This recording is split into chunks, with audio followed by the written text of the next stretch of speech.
I'm just going to take you through kind of the evolution of how I got to where I am, what I'm doing, and then I really want to open this up for the future because there's some things that I see in the future kind of moving forward that now's the time for collaboration, especially with our group and our group in particular, because it kind of aligns with the path that I took. And I'll explain that to you in a minute. But quick background, I was a military kid. My dad was in the Air Force. We call it the Chair Force. And I moved around a lot. So I graduated from high school when I was 16. I'd skipped a grade. To make matters worse, I was in the same class as my sister. And she was the athlete of the year and I was a scrub. So I had to kind of be the funny guy. And growing up on military bases, you know, as a kid, it's really unusual because the oldest person is 45, you know, and every Black man is gainfully employed. And I say that for a reason because that was the normal for me as people sort of always working and doing things just as a kid. But of course, you know, after I went to college, I decided to rebel against my dad, my family, because my mom was, you know, one of them GS workers too. So I joined the Navy.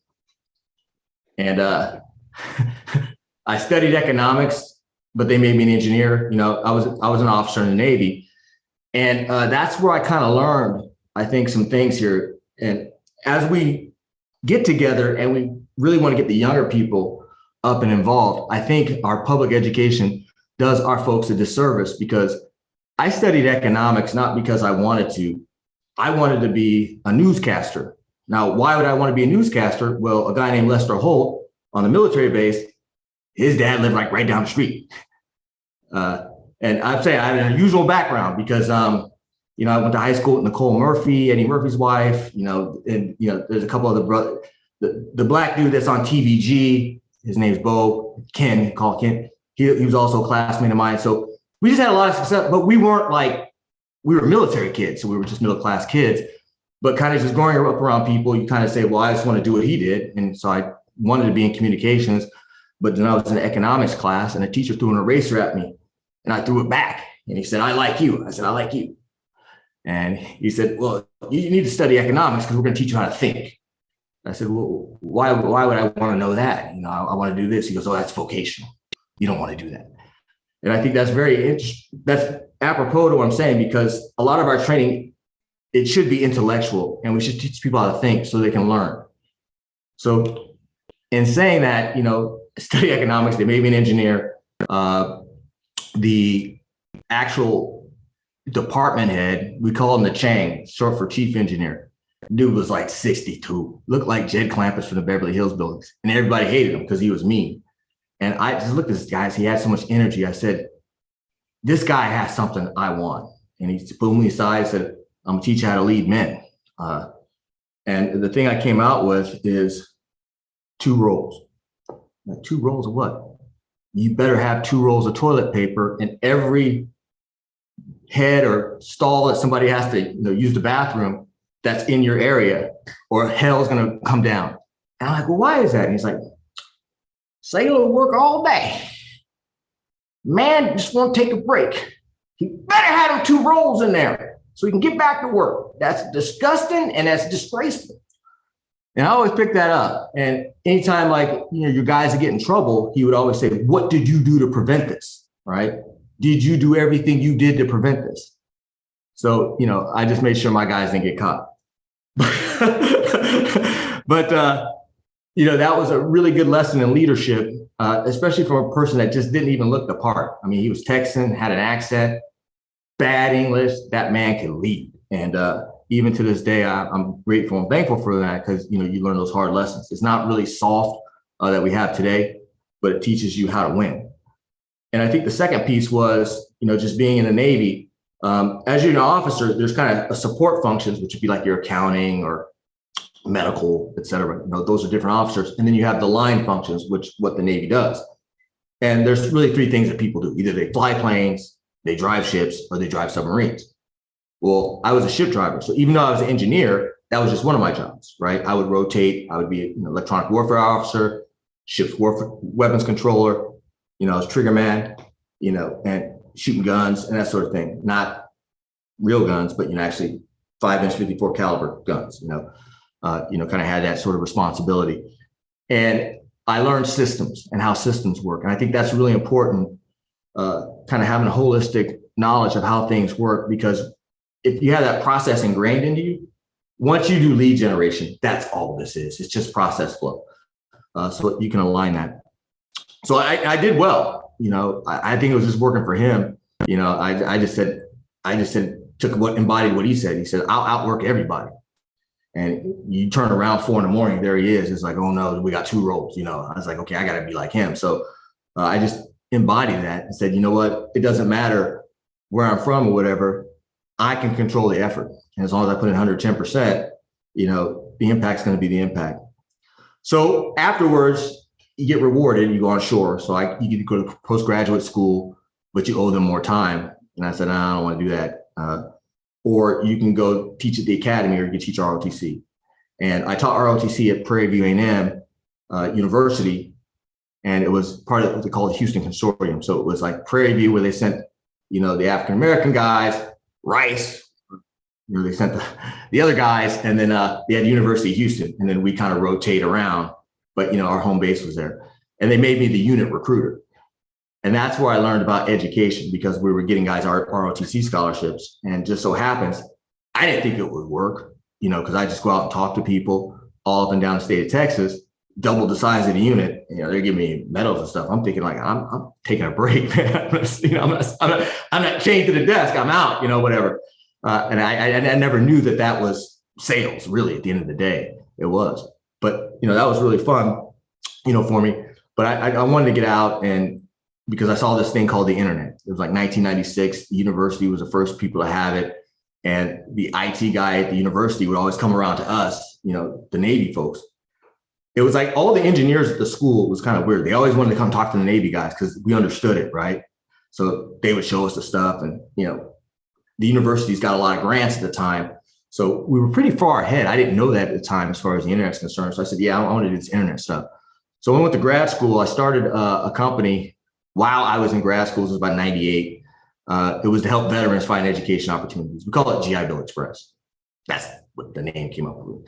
And my business partner at the time, his father said, okay, if you sell the company when you graduate, you can come work at my private equity company. And I said, oh, okay, I'm gone. So we ended up starting this class project. We sold it to military.com right when I graduated. This is a true story. They're like, hey, we need you to come now. It's like, I got to finish school, graduate. So I talked to the professors, got some stuff done. My first day was April 19th, 2000. And I'd sold the company. I had stock options. I thought I was rich. And I'm walking up Montgomery Street, right by the ticker where the Charles Schwab, office is, right, Montgomery. And that's the day the NASDAQ tanked. And I was like, oh, this is going to be fun. So, I was at military.com for a year. So the whole careers in education, I built that, when it first started. Then was working with the CEO at the time, and everybody there, if they were military guys, they had really good pedigree. And I was the only guy from state school, right? Because I went to grad school at ASU, so they thought I was the dummy, And I kind of went along with their pedigree games, but then I was the only one making money. so to me, it's just like, all right, there's a dichotomy here, meaning that, and I'm not hating on folks with pedigree. What I'm saying, though, is there's that game and that language that they play. And if you don't know it, you're made to feel like, you're less than. But I'm saying that, the world has changed now because you can still perform and do well and not get caught up in those games. So I actually ended up leaving military.com, and because at the time, it was the only one unit that was kind of making money, but the CEO, he had some integrity issues. I'll just say that. You're a navigator. You don't go say you're a pilot. And, all of us other guys, our JOs, want to give them a blanket party and all good stuff. And it's like, okay, it's going to get violent here. So we all got to go because there's just a code. And he wanted to play that, that kind of Silicon Valley tap dance code and whatever. Everybody knows his name. But anyway, I left there and I said, I still love this internet stuff, but I need to go to a place that doesn't have inventory. Because at that time, that's when you had, I don't know if you guys remember like Cosmo.com and flus and beans and all that good stuff, where they couldn't have enough people hired. So they'd hire these drug addicts to do delivery in San Francisco, and people would never get their goods, you know, back in those days. Yeah. Yeah. We were actually right across the street from the Industry Standard, which was like the internet magazine at the time. 𝗀𝗲𝗀𝗶 was the editor. It was this thick, and it went down here. So I kind of saw the .com rise and fall. Military.com ended up getting sold to Monster. So did some time at Chase and at Citi, you know, kind of get going. And then I wound up at 𝗟𝗏𝗁𝗍𝒻 because a private equity firm said, it's called Halyard Capital, hey, we're gonna do a roll-up in the education space. We like your background. We want you to join. I said, oh, okay, you know. So I did. And they bought elearners.com. And I started as like a CMO. And then we started buying companies and integrating the companies. And because I was the military guy, every company that they bought, I had to move, right? So we bought World-Class Strategies out of Seattle. Those guys ended up starting Quote Wizard. They sold that to Linktree. That was actually a decent move for me. But at 𝗟𝗏𝗁𝗍𝒻, which that kind of grew, you know, through acquisition, through organic, through lead generation. I would say that the biggest advantage that we had from a lead generation perspective was we kind of talked the talk from the nonprofit school perspective. In other words, you know, pedigree likes pedigree, you know, whereas everybody else in the lead generation space at the time, you know, it was pretty much hardcore for-profit schools, that sort of thing. And we positioned ourselves as like not only the pedigreed individuals, but also kind of the policemen. And I think in hindsight, that policeman in the space, it did more harm than good. And I'll explain that here in a minute. But, you know, 𝗟𝗏𝗁𝗁𝗍𝒻, it grew. I mean, we were getting ready to go public, you know, 200 million in revenue. You know, it was a great ride. But then, you know, things fell apart after all the gainful employment regulations happened, when University of Phoenix imploded, et cetera. So I did a stint at a company called A Place for Mom. And I did that for like 2 years. And it was like, okay, here we go again. Once again, guys from McKinsey, they came over from Expedia, a lot of pedigree. I said, okay, I'll learn my lesson here this time. But, you know, we still turned it around, made that profitable. But I was like, I'm not going to play pedigree games. And I'm saying that not to disparage people, but there are games that people play that if you don't understand that game, you're just going to be hard pressed to really survive, and you're going to doubt yourself. So I was like, I ain't doing it. You know, y'all can do that yourselves. I'm out. And I started my own company. This was around the Groupon time, helping veterans find discounts. But we did local, and I crowdsourced it. We had local spouses that would do like that, you know, flower shop has discounts, whatever, and they'd come and they'd add it in. And it grew. We made a mobile app. I ended up selling at the ID.me, which is USA Portfolio Company. And then at that time, also, one of my clients at 𝗟𝗏𝗁𝗍𝒻 bought a prepaid card portfolio, and he kept calling me. He's like, hey, I need some help. You know, I want you to help you with the EDU and whatever. And it's like, oh, no, I don't know. He's you got to come move to Utah. I'm like, Utah. Okay. So, and the reason why I made that jump was at the time, my daughter was a competitive figure skater, and literally I was paying $135 an hour. You know, like I said, you know, Chris Rock got into me, keep him off the pole. Okay, I got to do what I got to do. And even like a couple old NBA players are like, you paying $135 an hour? I don't even get that for my camps. So I know. Well, when I went to Utah, I asked, you know, what is it to coach? It was like $35. And this person had, you know, Olympic pedigree. I was like, I think I'm moving. Right in there, you know. Yeah. And so she progressed until she was like 13, and she got third in regional, but tied and didn't make it to national. And then she kind of just quit and that sort of thing. I mean, she still continued with it, but it was a good ride, and you know, it was fun to kind of do what we did there. But let's talk about the prepaid debit cards and what we're doing now, because I think that's really important, because I'm about to tell you guys something that's going to blow your mind. So right behind me here, you see this gold piece of gold. That card's made of solid gold. So when my business partner, Chris, when he bought this prepaid card portfolio, he had another guy with him who was a Venezuelan gentleman, that got kicked out when Chavez kicked everybody out. And but he's a wealthy guy, and he was friends with Jacob the jeweler. And he's like, we want to do gold cards. And I was like, man, that's the dumbest thing I ever heard. So I went and talked to my friends from Citibank, and I said, okay, I think I can make this work. We're going to make these customized, and you only can get it here. And then we need to have kind of a quintessentially kind of concierge service where you lead it. Because remember, it's a prepaid card.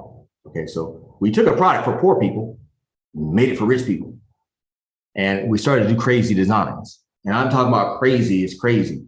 So you guys remember that show, Pimp My Ride? Well, we had these Russian jewelers in the jewelry district. I mean, they're from the old country. I mean, smoke cigarettes unfiltered. And Vitaly, Alex, and Julia, just old ashes all over. The place is dirty and dusty, but they were really good jewelers. And I said, all right, I got this idea, Vitaly. I want to spin, because we're making this card for Steve Aoki. So make it spin like DJ. Spin. I cannot do it. Yes, you can. Just spin it. So we did. And that just started to get crazy. So then guys wanted watch gears.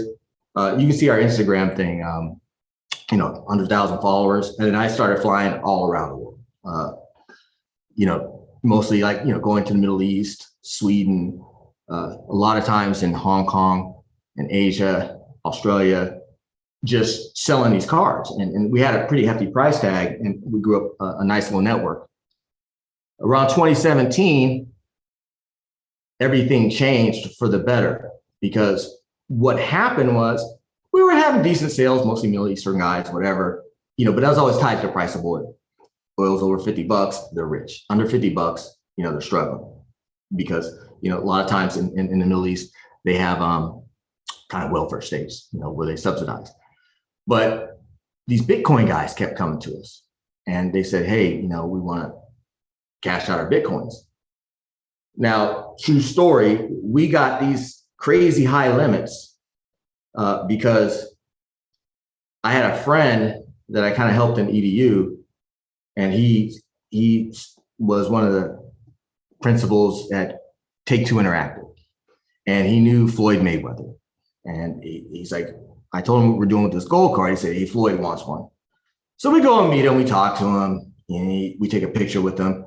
And behind the picture is this cash in the back. There's mountains of cash, at his gym. And so we're talking to MasterCard, what we're doing, whatever. Yeah, and Floyd wants to be the first one, that sort of thing. And literally these bankers, of course, they get greedy. They see all this cash. They're like, hey, what do you want these limits to be? We're like, oh, I don't know. I'm literally like 50 million. They're like, okay. So we had these high limit prepaid cards. All right. So then we go down to, our attorney down in Miami. The guy said, you guys know what you have? We're like, no. Well, a lot of guys from Latin America that are involved in, I'm going to say it's crony capitalism. They're the politician there. They have a business, but they can't really flex, down there because somebody will off their daughter, or kidnap them, so they have to keep it low profile. But when they come to Miami for Art Basel or whatever, Sean knows what I'm talking about, it's like mad party time. Well, this gives them a way, the way that the prepaid accounts are structured, to essentially not be known about, their financial activities. Not money laundering. I'm going to stop right there, because we do checks and that sort of thing. But these are legitimate people who, just for whatever reason, want to be protected. So those guys started coming in. We had the high limits, and then that enabled us to do the Bitcoin guys, because when Bitcoin appreciated in 2017, 2018, they all came to us, and we're just, yeah, we'll liquidate it, whatever. And it got so much that we were working through a company called BitPay. They said, you guys are too high. And they referred us to the OTC platforms. And we were just liquidating, getting these members in, they're referring people, that sort of thing. And we decided then to create a down market product, because what we found is for our gold product, just the price point was too high and it's pretty limited. And that's what we're doing today. So we have the company, it's called Club Swan. I had to take a break from this for a while just to get our EDU business up and running. So that was about a year. Now I'm back full time running this. We'd hired some guys that just, they didn't have like the magic and the mojo. But now we're at a very opportune time. So if you see the cards behind me, all those are metal cards. They're designed, by us. But one of the things that we're doing now that I think is unique was we still have a high barrier to entry, because back when our original prepaid card days were starting, what we realized was if somebody doesn't put money on the card, they're not going to use it. The retail distribution is really good because, they're buying a card, they're funding a card. So we have a high price point. It's scaring away a lot of people. So I said, all right, let's just make the card a functional NFT. So those two other black cards, one's called BitTech, one's called HODL. It's also going to be NFT limited edition. And we're going to flip the script on the celebrity endorsement game too as well, because it's like, I'm going to these celebrity guys, look, you have an NFT, that's great. You want your own branded card, don't need to do that. Sell your NFT, your image and likeness, you can keep the money. And then there's going to be a fee that you're going to give to me that then I can have your people put this on the card to make this functional. So that's going to be launching in January. I think that's really going to take off for us. And, that's kind of where we are right now. I would say that that's been a struggle. That business has been a struggle for us, not so much financially, but from a regulatory standpoint, because we had to get licenses in a lot of different jurisdictions. We're one of the few providers that can issue globally. And we definitely like that, having that advantage, to us. I mention that now because now we can start talking about the future, and I think Q&A. Because I look at 3 different areas: local, social, global. And I think for the lead generation space, this is just my opinion. If you're offended, I'm sorry, but anybody that's born before 1975, and if they have a business, don't even talk to them about the web. They're never going to get it. They still think Billy Blanks and Tybo and selling 1-800 numbers and videotapes. You cannot talk these people into it. I've tried, wasted a lot of my own personal money. It's just not going to work. Write them off. Now, people born after 1975, yes. But I think on the social front, let's start there before we go local. I told 𝗀𝗃𝗁 way back in 2008 when Facebook was first popping up, I said, this is just email. This is email affiliate marketing that's open. Your inbox is open, right? Everybody's beyond, and that's what it is, right? So now you kind of have this distribution channel. I think you have the influencers that are a little bit inflated as far as what they're doing because they don't have the metrics and support. So you're finding now agencies coming in and middlemaning this. But I think for our people, this is going to be probably from a lead generation perspective, if we kind of look at it, whoever can herd the cats, and I mean that literally, herding them, because you're going to have to get all these people to understand what exactly to do. That is a strategic advantage because, as you know, big tech has gotten to the point where things are algorithmic. You might be good one day, not good the next day. This provides really good insurance, and it gets you closer to the people once you select the right people, and it gives them an income stream. The main issue, though, is kind of taking performance risk. And for me, going back to my background, I'm opinionated, mouthy. I knew that I could never survive at an ad agency because it's all about being liked and, being a military guy, and being very aggressive. That's just not going to work. So it wasn't going to work for me, my own personality. However, lead generation does, because at the end of the day, the most disparaging thing you could say, I think, to us is, man, your shit don't convert. You call me anything else, man, but when somebody says that, man, that's a dagger, right? So being able to be accountable for your actions is key. And that level of accountability transformed into, I'm going to say this unit of influencers is power unleashed. The problem is getting them there. And I don't think they're ever, that's going to be a challenge, because within our community, it goes back to, you have to understand, I grew up with men who had a mission, dads that came home, there was no time to be a victim. I think now we're perpetuating within our community this victimization, and it's gotten out of control, where once you have that, you don't have that accountability. Well, that's what makes us good as far as performance marketers, as far as lead generators are concerned, is that level of accountability, is that can-do spirit. And now you have people communicating with people in very authentic ways.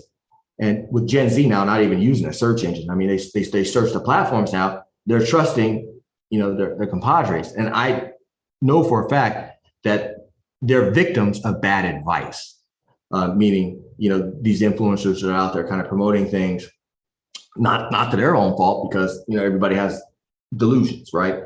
But being able to kind of corral that, build some structure around it, and then have that pipeline and have people have a way to sort of generate their own income and live by yourself. I think that is going to be a future, for us in that business, if you guys aren't already doing that. And if you are, I definitely like to, collaborate and talk to you. I did that on the luxury front, didn't know it at the time, just guys, hey, I like your post too. Yeah, come on, see me. Okay, bye. Ooh, okay, okay, yeah. You start meeting all these people, but the luxury side is a little bit different because it's a more sophisticated kind of person, whereas day-to-day items, you just don't have that. But I think that's an area. The other area is local. Now, I've been approached by some PE guys who say, hey, I found a sister, she has 20,000 businesses on a spreadsheet, shop black. I'm like, we want to sell it to Yelp. I'm like, why? Let's kind of create, the structure to create, that. Well, I don't know how to do that. Neither does she. And I'm just like, well, that's something that needs to be done.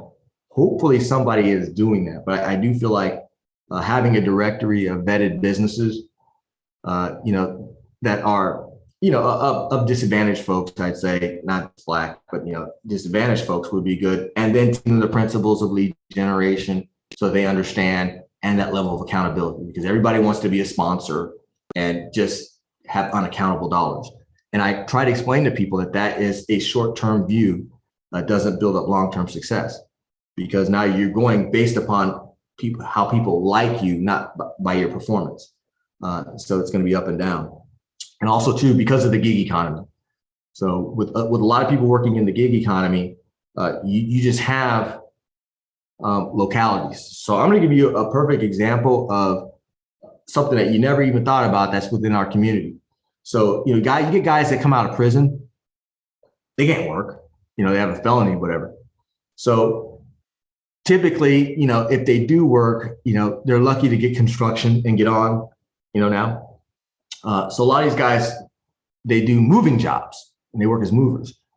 And these guys that run these moving companies, they're like saying, man, I just need to hire, I'll give I'll give them an apartment. I'll give them a place to live. I will get them, into, like, if they have, drug problems, sober living.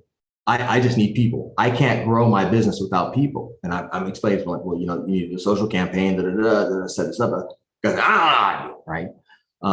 But when I talk about the local gig economy of really helping people that are disenfranchised, that opportunity is massive and huge. And there's just a huge pipeline of people that are coming out, especially people that have drug offenses, that now need to get work.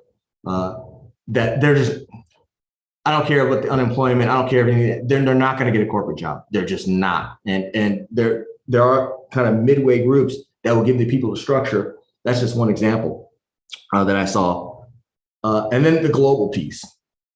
The global piece to me that's where I'm living right now, because we issue our cards globally. And I speak, matter of fact, one of our editors for our 𝗀𝗲𝘁'𝘀 blog, he's from Kenya. I picked him up off Upwork, and the guy's phenomenal. And we started talking to these younger kids, like millennials. There's just a level of optimism that they have, mistrust of their government, rightfully so, because I kind of know, doing the gold collar sales, and I'm going to say like this here, it's kind of not their fault when you have a lot of these, they call them third world developing countries. I'd say former colonies. Okay. The only thing they're going to do is what the colonists did to them, right? And then, they get to a certain level, it's time to bounce. Let's go to Britain and put more money in the Caymans and that sort of thing. That was kind of like the system. And the younger generation's like, okay, this doesn't work, and that's true. So now they are really, really heavily invested into crypto. And I would say not just from a speculative standpoint, but also from an application standpoint. So you guys have probably heard about Cardano and the Cardano project that they did with the Ethiopian government, where they're actually doing identification, verification, and verification of academic credentials. And they're having people develop on that. So now you're having these kids kind of growing up using cryptocurrency, doing payments, et cetera. And let me give you guys one example. I'm gonna go back to my friend in Kenya. So unbeknownst to me at the time, Kenya is the third largest tea producer in the world. And Kenyan tea is, top notch. Because it's extremely hard to get, like the Indian tea, and they brag, and Chinese tea brags, but it's well sought after. And to kind of give you the price disparity, it costs $2.70 a kilo wholesale when they sell it. If you wanted to buy it retail, it's $27. So there's like a 10x gap between wholesale and retail. But the main issue is the banking system and everything else doesn't allow these growers to kind of break off and go independent. They have limits. So here we come, with not only our cards, our crypto cards, obviously, because you can convert into fiat and use it as, we set you up a bank account, whatever. But since we have higher limits and we have access to the Visa MasterCard system, now a small grower can carve out a small niche, package it, write a little story about it, for the green crowd, and sell it on Amazon. So we're creating all these different business opportunities for people that didn't exist because they only know what they know in the past, and the people in charge are very, very loath to change, just because change is disruptive, and that energy that they have is massive. Now, this is the last thing I'm going to leave you with, but I want to say this. So when I talk about this victim mentality, this is where it doesn't make any sense. For example, the number one ethnic group in the United States, immigrant group that has bachelor's degree attainment is, some people would say, India, China, Pakistan. Nope. Nigerians. Believe it or not, yes. Yes. We don't do ourselves good PR. I think that I don't want to be a conspiracy theorist. I think it's easy to play the victim role. It just rolls into the narrative, and it just fits the narrative.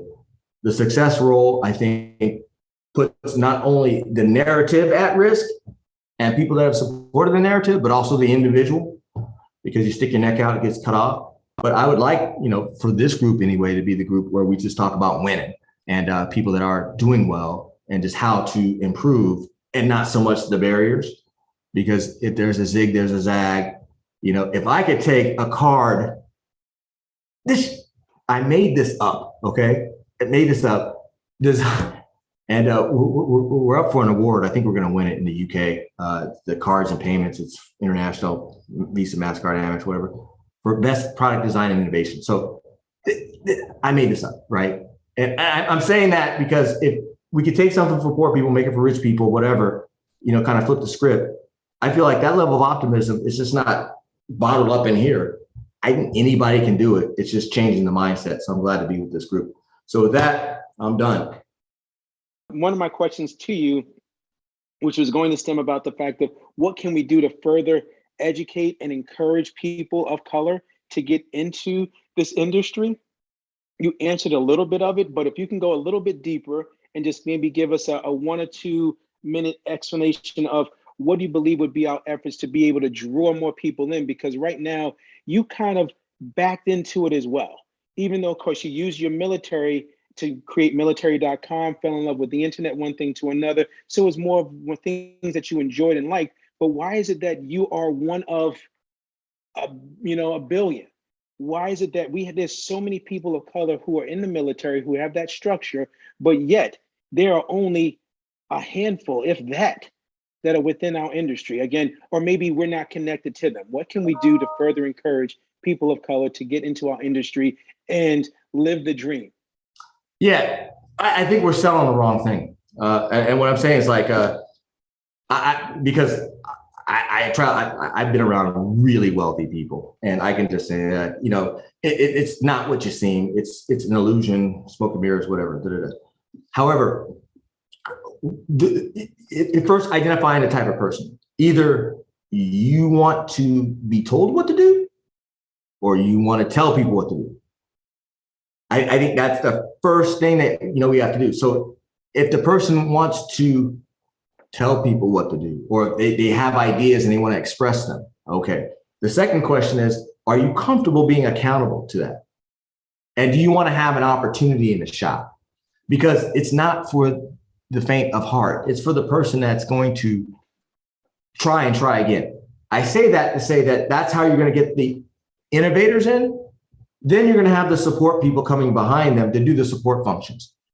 But if somebody had told me, hey, look, here's an opportunity, because back then, most people that were doing independent sales, they were MLM, which was, whatever. So because there's that MLM tag, it becomes like different. But going back to these influencers, I think that those are the people right now that we can get into this industry, because they're already communicating with people, especially if they're younger. They just don't know how to have the measurement and the accountability for what they do. Okay. So even if tomorrow, or whatever day you said, okay, we're going to have a influencer summit to connect you with brands. Oh, they're going to come running, right? Because everybody wants to be a brand ambassador. But first, before you do that, you kind of have to come to the seminar. And that's the pitch of the seminar, right? Because at the end of the day, it's the accountability that scares people away.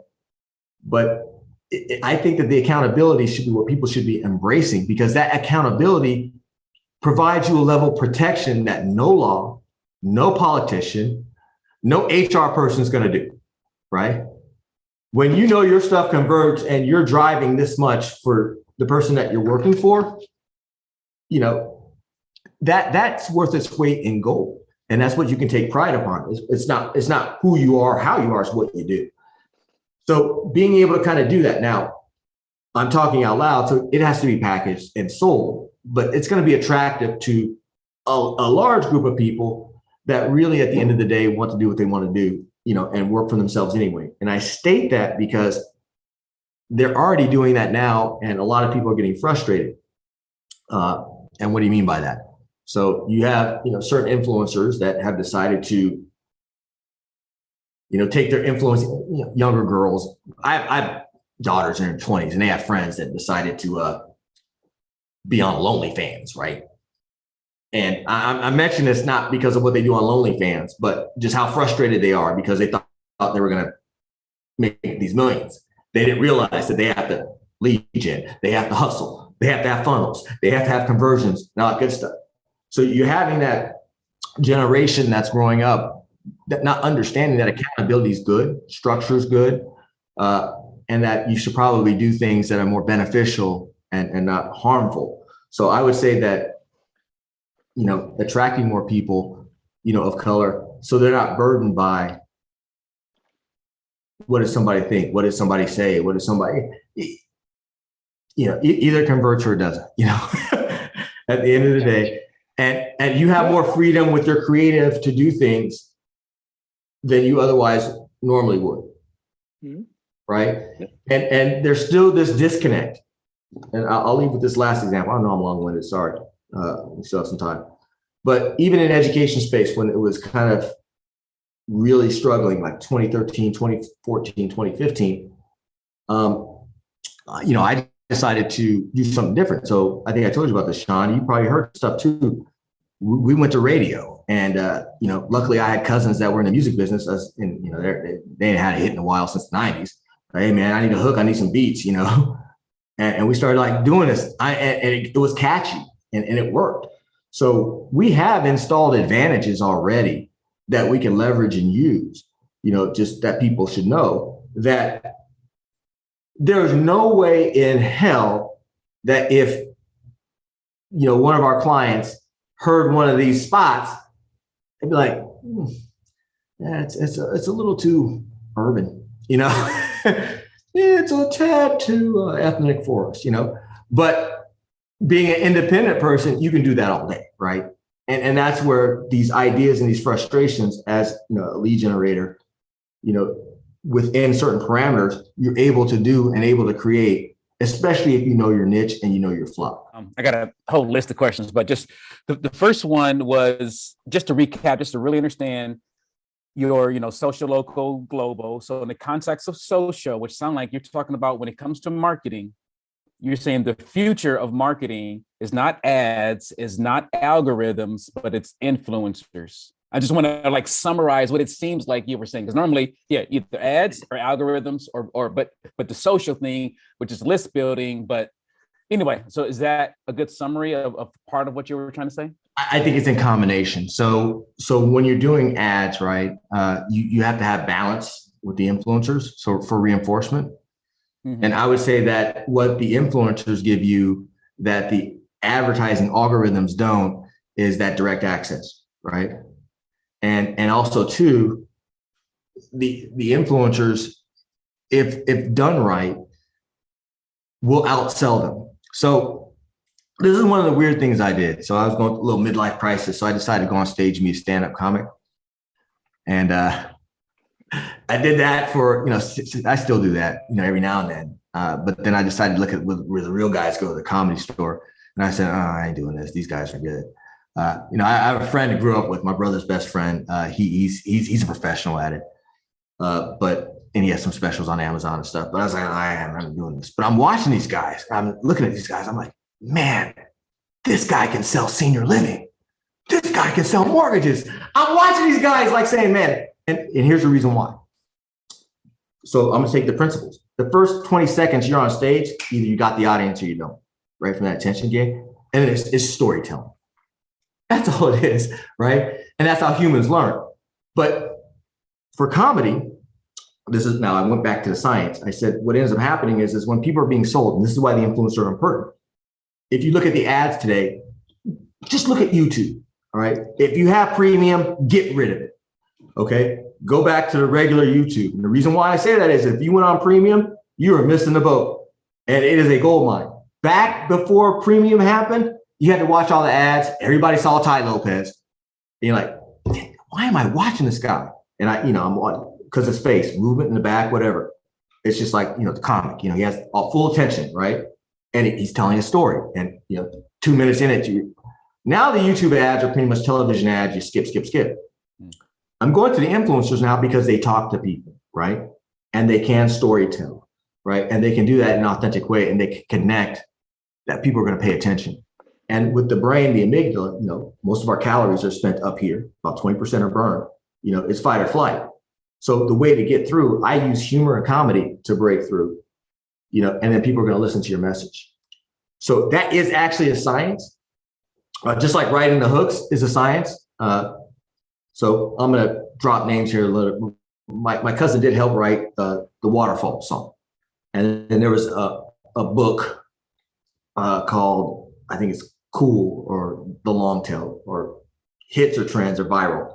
I'll give you a link to it. Anyway, it went to the guy from Sweden, Max Martin, who has kind of all the Billboard songs, Katy Perry, Usher. He wrote them all, guy in Sweden, right?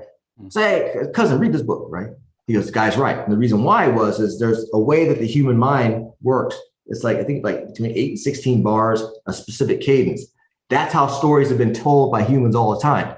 He just figured that out. The scientists went back and said, okay, it's formulaic, right? So you take this formulaic approach, but you still have authenticity, and the influencers will always out-deliver the advertiser. So they supplement. right? And now, you know, and it's growing so fast. I think that, you know, it can be harnessed and done right, or it's not going to be done right. They're gonna be cut off, right? Because, you know, there's just, but controlled in the right way, it'll be phenomenal and fantastic.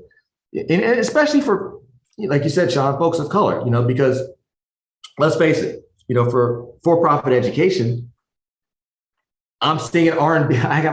We're singing R&B hooks, you know, well, that relates to the demographic, you know.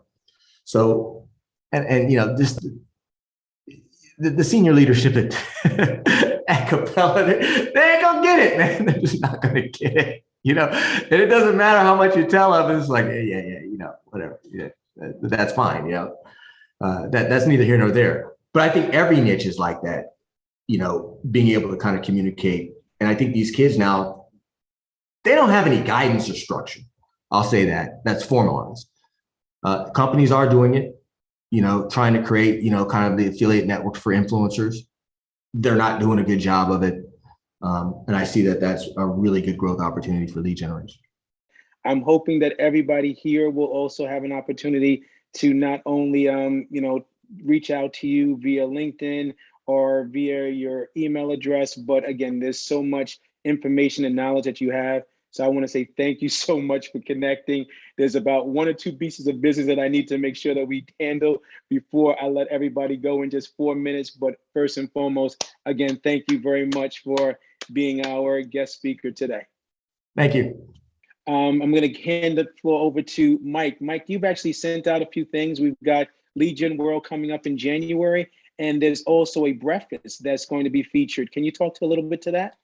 Yeah, absolutely. I'm going to I'm going to wait till January, the first week of January, on the Blacks and Lead Generation LinkedIn group. I'll be posting a you know, posting something to figure out who from the group is going to be there, because we are going to do sort of a raffle of some sort, select about 5 members to come meet with Damon John after his keynote. So keep an eye out for that. If you're not a part of the Blacks and Lead Generation LinkedIn group, definitely join. And then we are going to have a breakfast Monday morning, which is January 17th, MLK Day, right before Damon's keynote speech. I did post it last week, and I don't have it right here, but I'll post it in the Blacks and Lead Generation LinkedIn group as well. But we'd love to have, you know, all members that are going to be there join us for breakfast on Monday morning. I think it's from 8 to 9:30, and then just go right into the keynote. So, and then I will also post a discount code on LinkedIn. So whoever's approving those posts, keep an eye out. They'll be coming in pretty soon.